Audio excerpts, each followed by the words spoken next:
Jared and I lived in Africa for like 4 months, so at the end of this year, we're brainstorming our next adventure. We've been talking with each other about traveling for like a year, so we started thinking about like motorcycles through Central America. Like, that'd be tight. Like, oh, you can't bring surfboards, so we upgraded to a van. And somehow we got upgraded to a bus.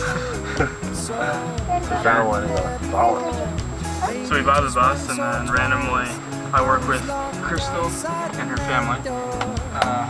And they're actually, her boyfriend lives in Mexico. So she needed to ride back to Mexico, and we were talking, and she was actually going back to Mexico like the day before we were leaving on our surf trip.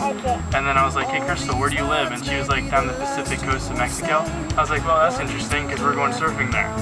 And she was like, hey, well, I'd love to catch a ride with you guys. So we just started talking, and so we're taking her and her 3 little kids back to Mexico, Guadalajara, and we're excited about it. We just got some boards here, we're gonna grab some more boards here. We got some spears, some spear guns, fins, goggles, and we're gonna surf along the Pacific, check out some reefs in Honduras and in Belize, just gonna do a little mountain climbing in Guatemala. Maybe check out the Mayan ruins, build a fort on top of the Mayan ruins. Just kind of explore for a little while. Yeah. And there's gonna be probably like 6 or 7 or 8 people join us off and on throughout the trip. Switching in and out, so that'll be fun. Now we have some extra stuff already, but so it sleeps 5 very, very comfortably. But we got the recliner, the co-pilot seat, and that code navigation. 2 couches, which will also double as beds. Then we took a table here and lowered the table to make this a chair and bed. Then we took 2 school bus seats, turned them around, faced them inwards to make a double bunk. Just braced them on the top here. So this is 2 bunks left that keep going. You'll notice the eye hooks at the top of the roof. These are for hammocks. So we got one hammock that goes from the very back to the center, and another one that goes from the center to the front of the bus.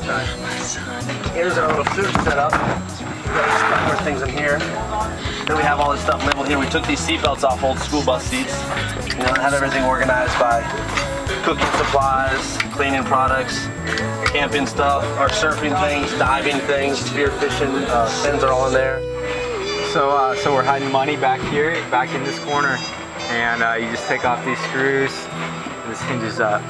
We like unscrew some pieces of the bus, drop it in little baggies, stuck it behind insulation, so hopefully if we get robbed, only some of it will get robbed. Yeah. Not all of it.